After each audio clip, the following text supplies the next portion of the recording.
Realiti hari ini tuan-puan, ramai rakyat Malaysia yang hanya bergantung kepada KWSP dan juga duit pencen dengan jumlah simpanan sekitar RM300,000. Kalau tuan-puan tanya Tuan Azizi Ali, iaitu pakar keuangan nombor 1 di negara Malaysia, beliau akan cakap jumlah tersebut sebenarnya tak cukup untuk tampung dana persaraan tuan-puan, terutama untuk tempoh lagi 20 tahun akan datang selepas tuan-puan dah bersara nanti. Contoh mudah, kalau tuan-puan bersara pada umur 60 tahun, tuan-puan sekurang-kurangnya perlu survive 20 tahun, iaitu sewaktu tuan-puan berusia 80 tahun nanti.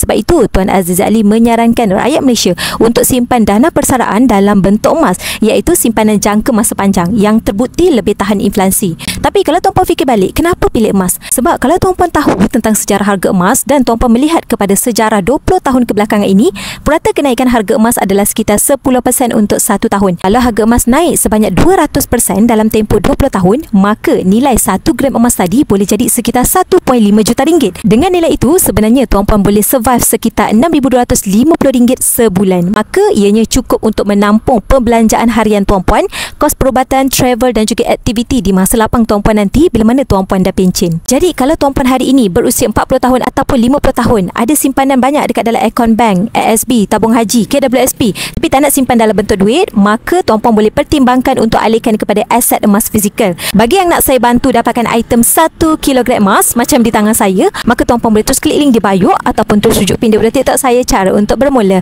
Akan get tuan-puan dalam simpanan emas bersama dengan Public Code.